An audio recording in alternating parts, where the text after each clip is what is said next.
En un pequeño pueblo del interior, decenas de perros fueron encontrados encerrados en un sótano oscuro. Cuando la veterinaria llegó al lugar, descubrió algo que desafiaba toda lógica. Los animales demostraban una inteligencia extraordinaria, una historia de crueldad transformada en milagro científico que conmocionó al mundo. El secreto detrás de estos perros cambiará para siempre nuestra comprensión sobre los límites de la vida animal. Prepárese para emocionarse. Deje su me gusta. Suscríbase y comente desde dónde está viendo esta increíble jornada. En el pequeño pueblo de San Miguel del Monte, donde el tiempo parecía transcurrir más lentamente, y las tradiciones seguían vivas como llamas en las fiestas patronales, los domingos seguían un ritmo casi sagrado. El amanecer traía el sonido de las campanas de la iglesia principal resonando por los valles, llamando a los fieles a la misa de las 8. Las familias caminaban por las calles empedradas, saludando a los vecinos, compartiendo sonrisas e historias breves, antes de ocupar sus lugares habituales en los bancos de madera, pulidos por generaciones de oraciones. Aquel domingo específico, el cielo ostentaba un azul casi irreal, sin nubes, como si quisiera enmarcar la paz que reinaba en el pueblo. El padre Antonio había terminado su sermón sobre compasión y amor al prójimo, cuando los primeros murmullos comenzaron a circular por la iglesia. Al principio discretos, pronto se transformaron en un murmullo creciente que ni siquiera el respeto por el lugar sagrado logró contener. Un descubrimiento perturbador acababa de sacudir los cimientos de la apacible San Miguel del Monte. La vieja casona de los Valenzuela, abandonada hacía casi 2 décadas en los límites de la zona rural, guardaba un secreto sombrío en sus entrañas de piedra y madera carcomida por el tiempo. El lugar que muchos creían estar completamente vacío, excepto por fantasmas de un pasado olvidado, albergaba una realidad chocante. 50 perros aprisionados, en un sótano sin ventanas, privados de la luz del sol, y confinados en condiciones que desafiaban cualquier noción de humanidad. La noticia llegó en una llamada telefónica frenética a la comisaría local. Joaquín, un campesino que rara vez participaba en los eventos sociales del pueblo, había oído ladridos desesperados provenientes de la casona durante la tormenta de la noche anterior. La lluvia torrencial había creado un pequeño desmoronamiento en el terreno adyacente a la estructura, revelando una pequeña abertura al subterráneo, que antes estaba completamente oculta por vegetación densa y escombros acumulados. Los animales parecen estar allá abajo hace mucho tiempo. Fueron sus palabras exactas pronunciadas con voz temblorosa al teléfono. Hay algo muy raro sucediendo allí. El delegado Roberto, hombre práctico y sensato que ocupaba el cargo hacía más de 30 años, sabía exactamente a quién llamar incluso antes de organizar un equipo para verificar la denuncia. Marcó el número de la doctora Elena Campos, la veterinaria que había llegado al pueblo apenas 6 meses antes, trayendo consigo no solo sus diplomas y especializaciones, sino una reputación de ferviente defensora de los derechos animales. Elena contestó al primer toque, como si su cuerpo ya supiera, antes incluso que su mente, que aquella llamada cambiaría el curso de su vida. Estaba terminando el desayuno en el pequeño porche de su rancho pequeño, heredado de su abuela materna. Un lugar sencillo, pero acogedor, con vista a cerros cubiertos por vegetación exuberante. Ni siquiera necesitó oír todos los detalles. En 15 minutos, ya estaba con su camioneta estacionada frente a la comisaría, cargada con equipos de emergencia, jaulas de transporte y medicamentos. La comitiva que siguió hacia la casona incluía al delegado, 2 policías, Elena y 3 voluntarios del improvisado grupo de protección animal que ella había organizado desde su llegada. El camino de tierra que llevaba a la propiedad estaba parcialmente bloqueado por ramas caídas durante 1900 la tormenta, haciendo la aproximación más lenta y tensa. El silencio en el vehículo era interrumpido solo por el sonido de los neumáticos aplastando ramitas y por el ocasional suspiro nervioso de algún ocupante. La casona surgió imponente en el paisaje, como una cicatriz oscura en medio del verde, vibrante de la vegetación primaveral, con sus ventanas selladas por tablas clavadas de forma desalineada y la fachada descascarada, revelando ladrillos antiguos. El lugar parecía emanar un aura de abandono y misterio. Pero lo que realmente llamó la atención de Elena fue el sonido. Un coro triste y cadencioso de ladridos provenientes de las entrañas de la tierra, casi como una canción coordinada de desesperación colectiva. «Dios mío», susurró ella, sintiendo un escalofrío recorrer su espalda. Su intuición, aquella misma que tantas veces la había guiado en situaciones críticas de rescate, gritaba que lo que encontrarían allí no sería como nada que ya hubieran visto antes. La entrada al sótano fue localizada a través de la abertura que la lluvia había revelado.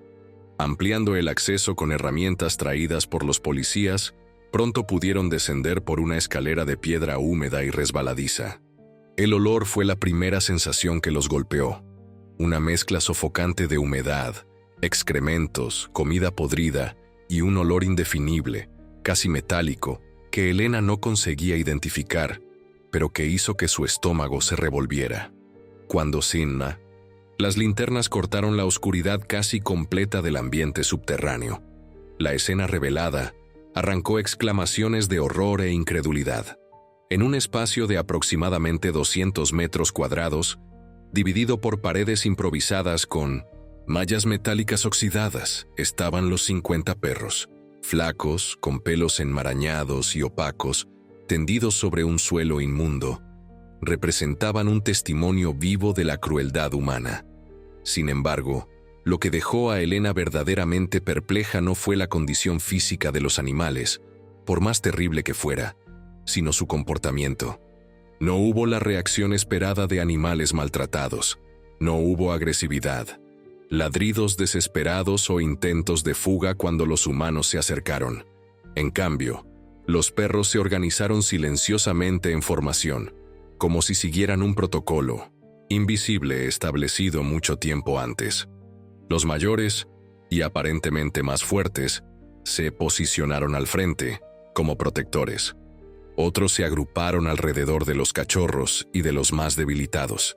Y más sorprendente aún, algunos llevaban en sus bocas pequeños recipientes improvisados con latas viejas, ofreciendo agua a los compañeros que parecían incapaces de moverse. Era una demostración de organización social que desafiaba cualquier explicación convencional. «Ellos están cuidando unos de otros», murmuró uno de los voluntarios, su voz embargada por la emoción e incredulidad. Elena se acercó, lentamente, agachándose a pocos metros del primer grupo de perros. Sus años de experiencia con animales traumatizados le habían enseñado a nunca hacer movimientos bruscos, a aguardar permiso no verbal antes de invadir el espacio de los animales. Un labrador negro, con cicatrices visibles en el hocico y una mancha blanca en forma de estrella en el pecho, dio un paso al frente. Sus ojos ámbar encontraron los de Elena con una intensidad inquietante. «Está todo bien ahora», susurró ella, extendiendo la mano con la palma hacia arriba en un gesto universal de paz. «Vinimos a ayudar». El labrador inclinó la cabeza ligeramente, como si estuviera evaluando no solo las palabras, sino la verdad detrás de ellas.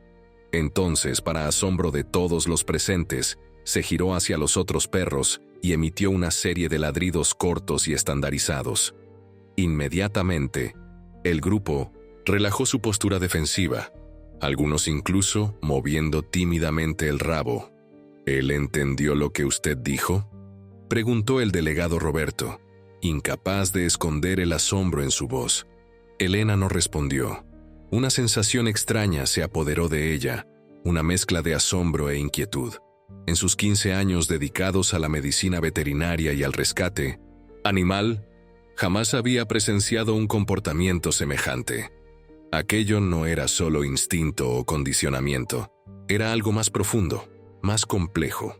El rescate prosiguió metódicamente, con los voluntarios transportando a los perros a la superficie, donde fueron realizadas evaluaciones preliminares de salud. Sorprendentemente, a pesar de las condiciones deplorables de cautiverio, la mayoría presentaba solo problemas superficiales: desnutrición moderada, infestaciones parasitarias, algunas heridas mal cicatrizadas. Ningún caso crítico que justificara atención de emergencia inmediata. Fue durante ese proceso que el delegado y uno de los policías encontraron al responsable por aquella situación. Un hombre anciano, flaco al punto de la fragilidad, con cabellos blancos desgreñados y una barba que parecía no recibir cuidados hacía meses, estaba tendido en una pequeña antecámara adyacente al sótano principal. El lugar tenía una cama simple, estantes abarrotados de libros y cuadernos, y paredes cubiertas por anotaciones y diagramas incomprensibles a primera vista. No les hice mal alguno. Fueron sus primeras palabras cuando fue confrontado, dichas en tono calmo, casi didáctico. Yo los protegí, ustedes no entienden.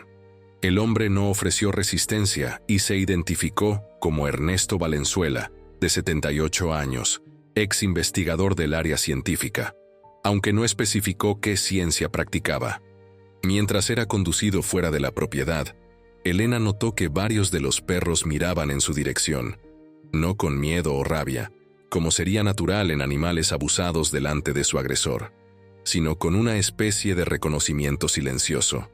Entre las pertenencias de Ernesto, fueron encontrados decenas de cuadernos repletos de anotaciones meticulosas. Cada animal tenía su propia ficha, con fecha de admisión, comportamientos, observados patrones de alimentación, y más peculiarmente, algo que él llamaba desarrollo cognitivo y capacidades emergentes.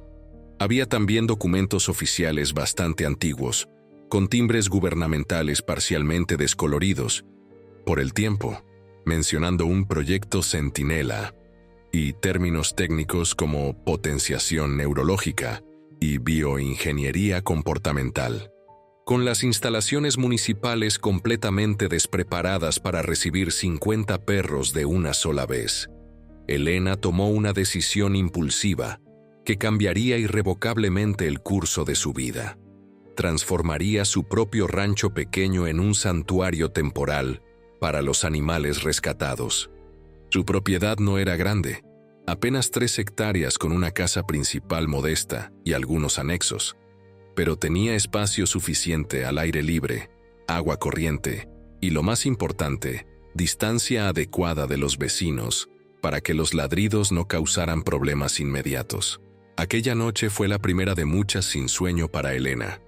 Después de organizar alojamientos improvisados para los perros con la ayuda de los voluntarios, ella se retiró al porche con una taza de té y los cuadernos de Ernesto. Las horas pasaron mientras se sumergía en aquellas anotaciones, sintiéndose cada vez más perturbada con lo que descubría. El hombre había mantenido registros casi diarios por casi 20 años, detallando observaciones sobre los perros que parecían pertenecer más al reino de la ciencia ficción que de la realidad. Sujeto de M17 demostró hoy capacidad de prever la convulsión de 23 con 30 minutos de anticipación a través de comportamiento agitado específico y ladridos estandarizados, decía una de las entradas. Confirmación de que la comunicación interespecífica está evolucionando conforme proyectado. Los implantes están funcionando más allá de las expectativas iniciales. Otra anotación, fechada de aproximadamente 5 años antes, era aún más inquietante. El grupo está desarrollando su propio sistema de comunicación, independiente de los parámetros establecidos originalmente.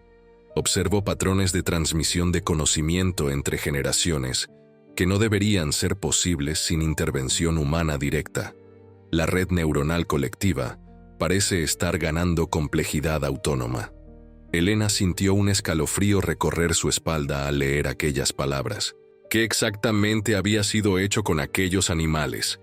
¿Quién era realmente Ernesto Valenzuela? Y más importante, ¿qué significaba todo aquello para el futuro de aquellos 50 perros que ahora estaban bajo su responsabilidad? El sueño finalmente la venció en la madrugada, pero fue un descanso inquieto, poblado por sueños fragmentados de perros que hablaban con ojos humanos y laboratorios subterráneos escondidos en bosques oscuros. Despertó con el primer rayo de sol y el sonido suave de ladridos coordinados provenientes del patio, no caóticos o estridentes, sino casi melodiosos, como una conversación matutina entre viejos amigos. Las primeras semanas con los perros fueron un periodo de descubrimientos fascinantes y perturbadores. Elena estableció un sistema riguroso de observación, inspirado irónicamente en los propios métodos de Ernesto, documentando comportamientos e interacciones. Lo que encontró desafiaba toda lógica y conocimiento veterinario convencional. Los perros no solo demostraban inteligencia extraordinaria, aprendiendo comandos complejos con facilidad inusual, sino que exhibían capacidades que rozaban lo sobrenatural.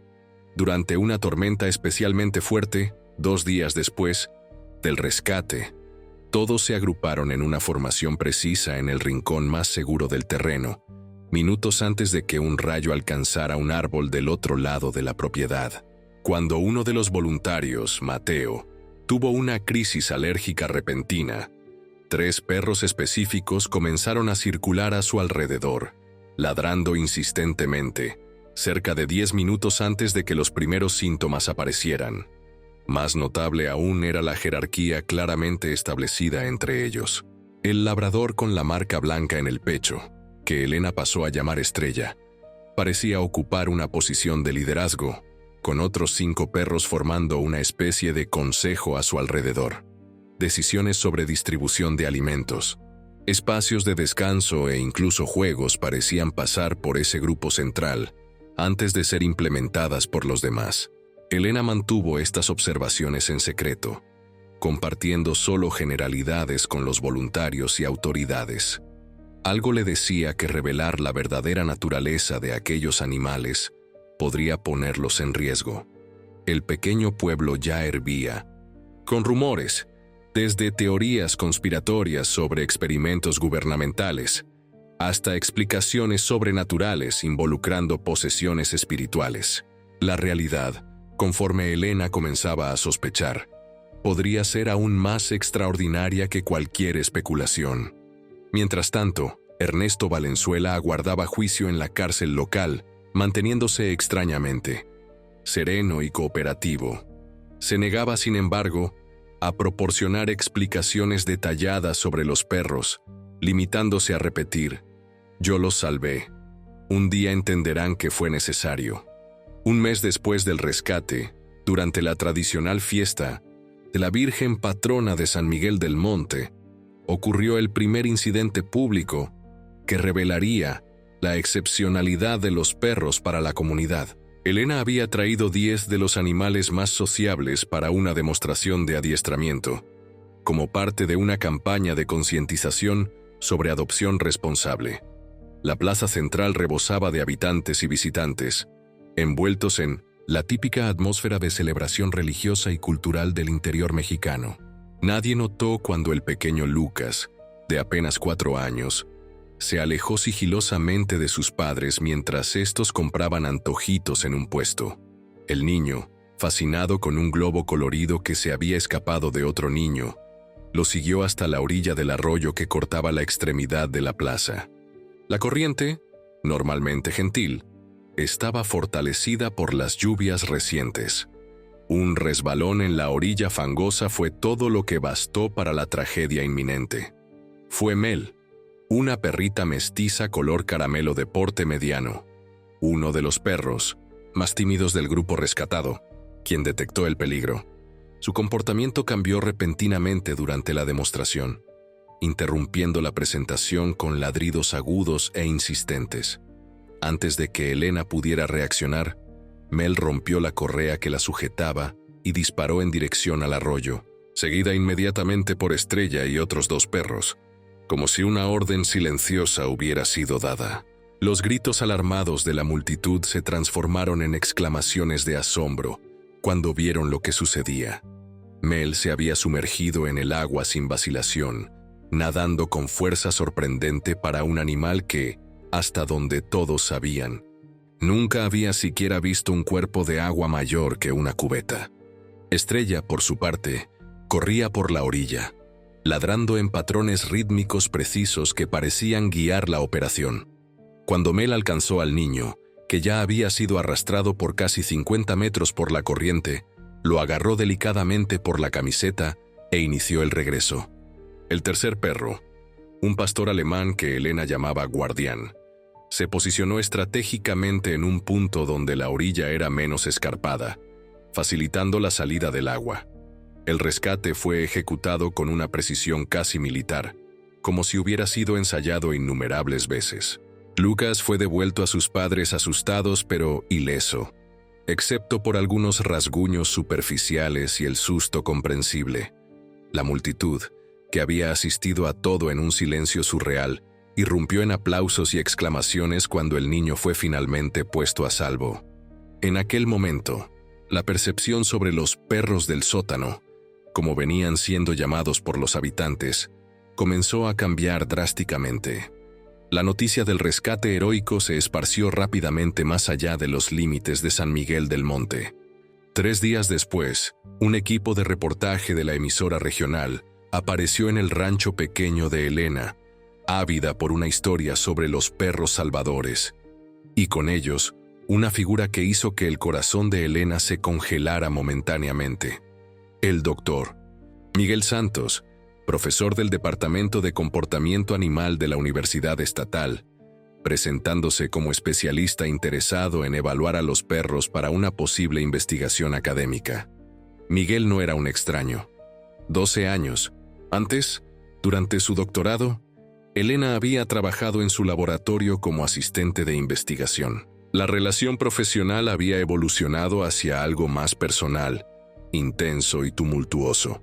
Como muchas pasiones de juventud, el término llegó tras una divergencia irreconciliable sobre métodos de investigación. Elena no conseguía aprobar procedimientos invasivos en animales, incluso con justificaciones científicas sólidas. La separación dolorosa fue uno de los factores que la impulsó a abandonar la carrera académica y dedicarse exclusivamente a la medicina veterinaria clínica y al activismo por los derechos animales. Elena. Él saludó con una sonrisa contenida, extendiendo la mano. El tiempo ha sido generoso contigo. No puedo decir lo mismo sobre tus técnicas de investigación. Ella respondió automáticamente, sin aceptar el saludo. ¿Aún abres cráneos de monos para satisfacer tu curiosidad académica? Los reporteros se miraron entre sí, claramente captando la atención inesperada. Miguel mantuvo la compostura, aunque una sombra cruzó su rostro. Hemos evolucionado todos, ¿no es así? Mi departamento ahora es referencia en métodos no invasivos de estudio comportamental. El reencuentro reabrió heridas que Elena creía cicatrizadas hacía años. Más perturbador aún era el interés específico de Miguel por los perros, especialmente después de que ella permitiera, renuentemente, que él observara al grupo por algunas horas. Sus ojos entrenados. Ella percibió, notaban mucho más que los reporteros o voluntarios. La coordinación inusual, los patrones de comunicación, la jerarquía establecida. Cuando él solicitó permiso para regresar con equipos de monitoreo no invasivos, Elena se sintió dividida entre la desconfianza personal y la necesidad de entender mejor a los animales bajo sus cuidados. Volveré en 3 días, Miguel dijo al partir, dejando una tarjeta con su número. Lo que tienes aquí, Elena, puede cambiar completamente nuestra comprensión sobre cognición animal. Vale más que cualquier resentimiento del pasado. Mientras la atención pública crecía y la presencia de Miguel añadía una capa de complicación personal a la situación, las investigaciones sobre Ernesto Valenzuela comenzaban a revelar detalles aún más sorprendentes. Documentos recuperados de un depósito alquilado a su nombre incluían copias parciales de informes gubernamentales clasificados, fechados de inicios de los años 2000, describiendo el Proyecto Centinela, una iniciativa militar secreta para desarrollar animales con capacidades sensoriales aumentadas.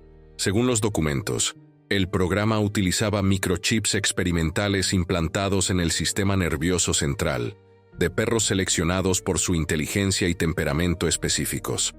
Los dispositivos funcionaban como amplificadores neuronales, mejorando drásticamente la capacidad de los animales de detectar alteraciones químicas en el ambiente, prever eventos sísmicos de baja intensidad y, quizás más importante, comunicarse entre sí a través de un sistema estandarizado de vocalizaciones y movimientos corporales.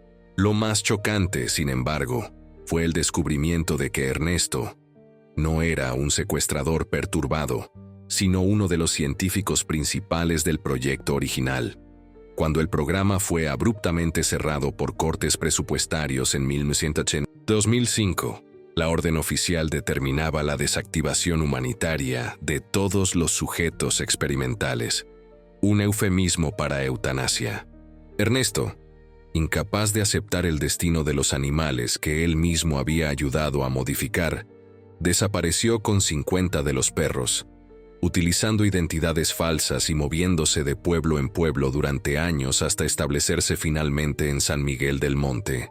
El mantenimiento de los animales en el sótano sin luz no era resultado de crueldad deliberada, como inicialmente se pensó, sino consecuencia de la paranoia creciente de Ernesto y de una interpretación equivocada de los requisitos de los implantes. Él creía erróneamente que la exposición prolongada a la luz solar podría interferir en el funcionamiento de los microchips, o peor, facilitar su detección por agentes hostiles, que él imaginaba que estaban permanentemente tras su pista. Cuando Elena confrontó a Ernesto con estos descubrimientos durante una visita a la cárcel local, el anciano finalmente abandonó su postura evasiva. Con lágrimas en los ojos cansados y manos temblorosas, él explicó: «Comencé queriendo salvarlos, pero acabé aprisionándolos tanto como el proyecto había hecho. La ironía no se me escapa, doctora». Su voz cargaba el peso de décadas de aislamiento y culpa. «Pero usted necesita entender, ellos no son solo perros con chips. Lo que creamos evolucionó.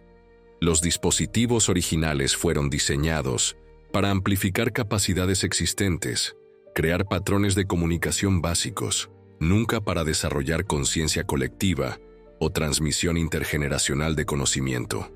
«¿Qué exactamente está diciendo?», preguntó Elena, intentando procesar las implicaciones de aquellas palabras. «Estoy diciendo que los implantes se desarrollaron autónomamente, usando el material orgánico a su alrededor como medio de crecimiento. Ellos se tornaron una especie de red neuronal distribuida entre todos los animales. Cada nueva camada nacía ya conectada, sin necesidad de intervención quirúrgica». Él hizo una pausa, buscando las palabras correctas. «Lo que tenemos ahora es algo enteramente nuevo, no completamente canino ni completamente tecnológico. Una nueva forma de inteligencia emergente». Las revelaciones sobre los perros y su origen alteraron profundamente la dinámica en el pequeño pueblo. San Miguel del Monte, que vivía principalmente del turismo religioso y de la agricultura familiar, se vio repentinamente en el centro de una atención nacional inesperada. Reporteros, curiosos e incluso científicos no oficialmente invitados comenzaron a aparecer en el pueblo, todos queriendo vislumbrar a los perros extraordinarios que ahora eran tema de reportajes sensacionalistas y debates acalorados en programas de televisión. Para Elena, la situación representaba un conflicto interno creciente.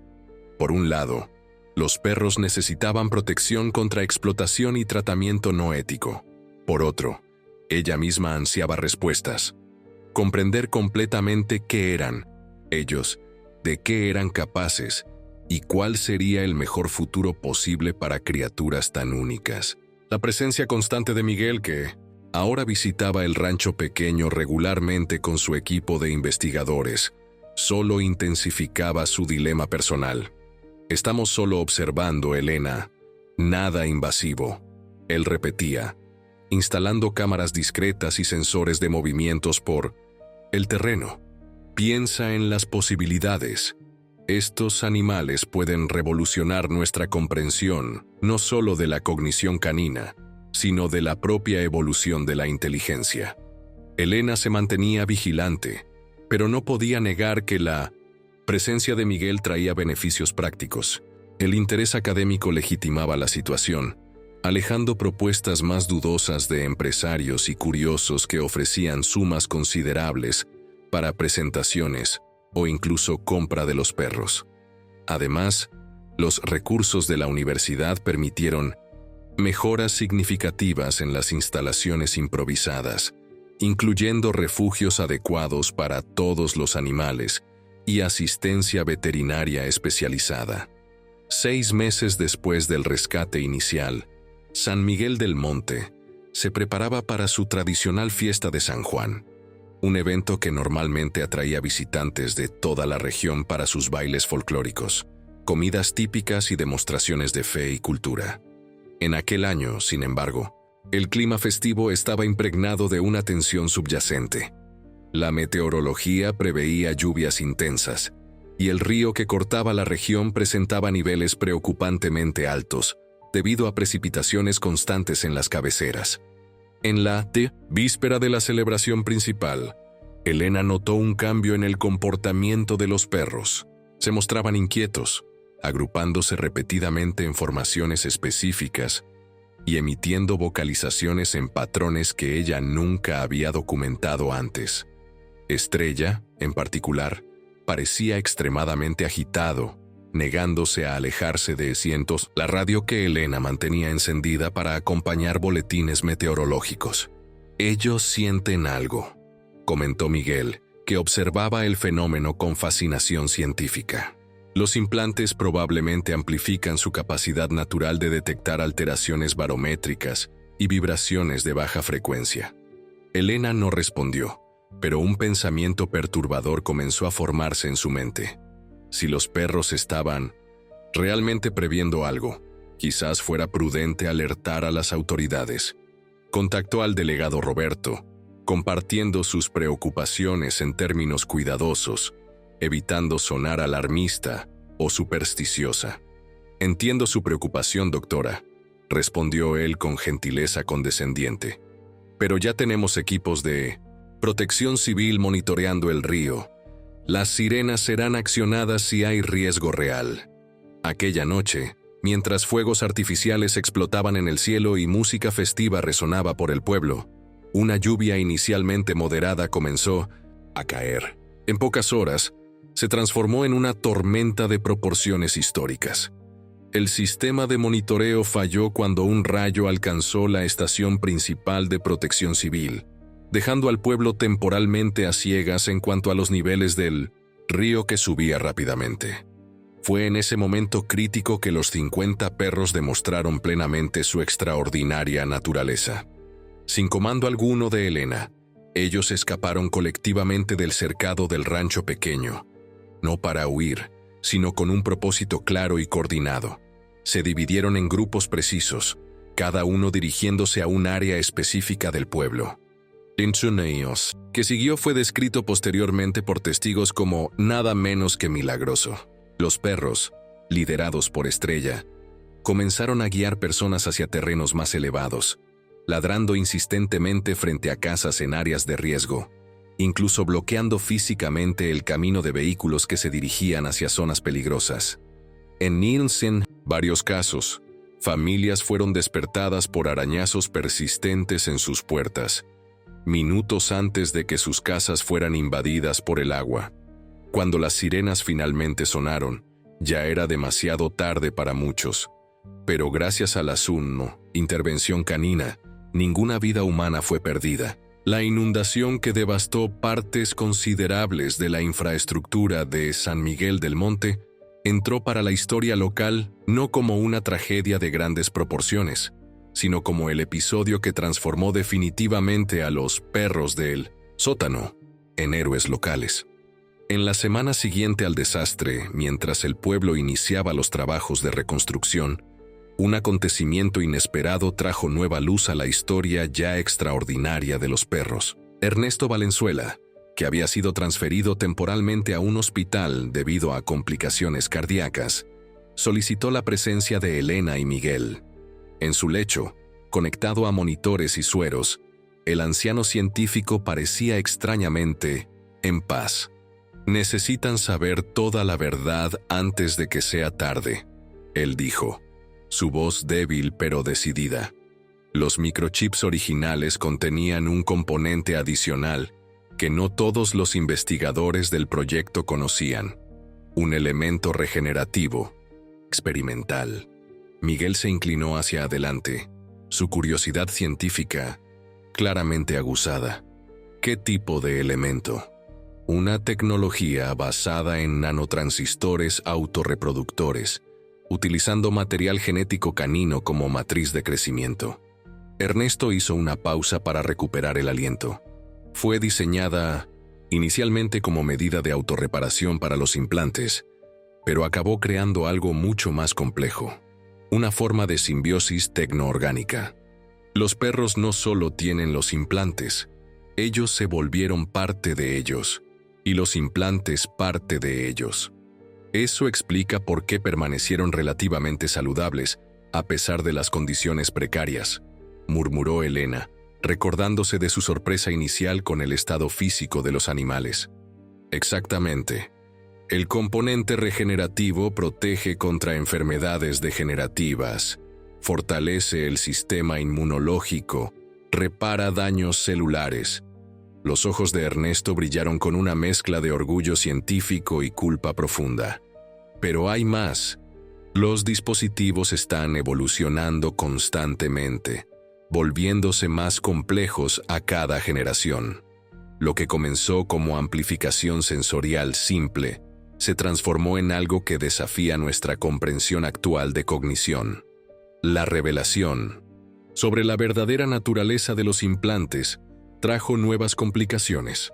2 semanas después de la conversación con Ernesto, Elena recibió una visita que temía desde el inicio. Representantes de Biogenix, un conglomerado farmacéutico multinacional, conocido por sus inversiones agresivas en biotecnología.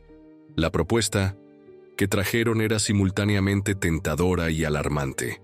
$20 millones por la adquisición de los 50 perros para estudios en instalaciones cerradas de la empresa. Piense en el bien mayor, doctora Campos, argumentó la representante principal, una mujer de traje impecable y sonrisa calculadamente cálida. La tecnología regenerativa en estos animales podría revolucionar la medicina humana, crear tratamientos para enfermedades hoy incurables. ¿Y en cuanto a los perros?, cuestionó Elena, manteniendo la voz firme a pesar de la ansiedad que sentía. ¿Cuál sería exactamente el protocolo de investigación? Serían tratados humanamente, claro, respondió la mujer, sin realmente responder. Y considere lo que podría hacer con esos recursos. Un santuario permanente para centenares de otros animales necesitados, programas educativos, campañas de castración masiva. El dilema ético atormentó a Elena por días. La suma ofrecida representaba, de hecho, posibilidades extraordinarias para su trabajo con animales abandonados. Pero entregar aquellos 50 seres excepcionales a un futuro de experimentación corporativa parecía una traición imperdonable. Fue Miguel, sorprendentemente, quien ofreció la perspectiva que ayudaría en la decisión final. Ellos no son solo objetos de estudio, Elena. Lo que estamos presenciando aquí es el nacimiento de una nueva forma de inteligencia. Híbrida, sí, pero genuina y única. ¿Qué derecho tenemos de tratarlos como propiedad? Cuando Elena rechazó formalmente la oferta de Biogenix, la empresa intentó otros abordajes: presión legal cuestionando la custodia de los animales, intentos de involucrar a autoridades federales alegando cuestiones de seguridad nacional, incluso ofertas individuales a miembros más influyentes de la comunidad para convencer a Elena de reconsiderar. El pequeño pueblo, que algunos meses antes miraba a los perros con desconfianza y miedo, ahora se unía sorprendentemente en su defensa. En el 9º mes después del rescate inicial, una tormenta particularmente severa causó daños significativos a las instalaciones que albergaban a los perros en la propiedad de Elena. Techos fueron arrancados, cercas derribadas, equipos destruidos. La devastación parecía completa, y Elena sintió momentáneamente que todos sus esfuerzos habían sido en vano. Fue entonces que presenció algo que jamás olvidaría. En la mañana, siguiente a la tormenta, decenas de habitantes comenzaron a llegar al rancho pequeño, trayendo materiales de construcción, herramientas, comida, cobijas, personas que ella mal conocía, algunas que nunca habían demostrado interés por los animales, ahora se presentaban voluntariamente para reconstruir el santuario. Los perros salvaron a nuestras familias durante la inundación, explicó simplemente don Antonio, un anciano carpintero que lideraba informalmente el grupo de voluntarios.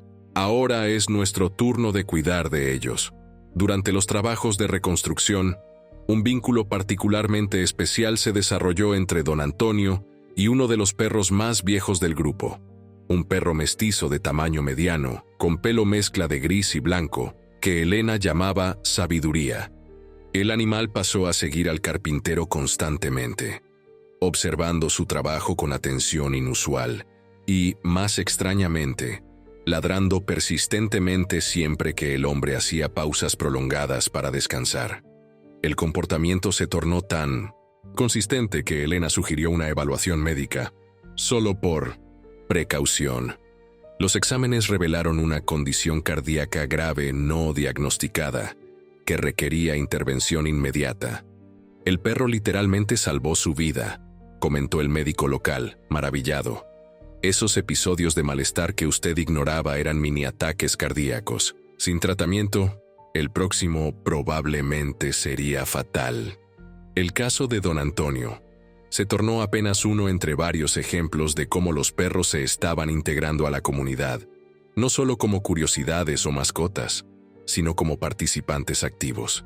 Ellos ayudaban a localizar niños perdidos durante eventos, anticipaban crisis de salud y parecían desarrollar una comprensión cada vez más sofisticada del lenguaje humano. Fue analizando los documentos recuperados de la casona que Elena hizo otro descubrimiento crucial en la semana siguiente a la reconstrucción. Entre proyectos técnicos complejos e informes codificados, encontró detalles sobre la verdadera naturaleza de los microchips. El componente regenerativo no era solo una herramienta de autorreparación, sino un sistema biomecánico que se integraba profundamente al ADN canino, potencialmente alterándolo a través de las generaciones. Eso explicaba por qué cachorros nacidos años después de la implantación original demostraban las mismas capacidades aumentadas, sin nunca haber pasado por procedimientos quirúrgicos. Más importante aún, el sistema parecía estar evolucionando hacia algo que los creadores originales nunca previeron: una forma de conciencia distribuida entre todos los miembros del grupo, donde experiencias individuales se tornaban conocimiento colectivo. La jerarquía que Elena había observado no era solo social, sino funcional. Diferentes perros asumían roles específicos dentro de la red, algunos especializándose en comunicación con humanos, otros en anticipación de eventos, otros aún en coordinación del grupo. En el 11º mes, inspirada por todo lo que había aprendido, Elena presentó un proyecto innovador al ayuntamiento y a potenciales inversionistas: la creación de un centro de entrenamiento e investigación, donde los 50 perros originales ayudarían a preparar otros animales para asistencia especializada a personas con necesidades especiales. El proyecto integraría investigación científica ética, servicio comunitario y protección a los extraordinarios animales que se habían tornado símbolos de San Miguel del Monte. No estamos hablando solo de perros guía o animales de terapia convencionales, explicó en su presentación, cuidadosamente omitiendo detalles que podrían llevar a nuevos intentos de explotación de los animales.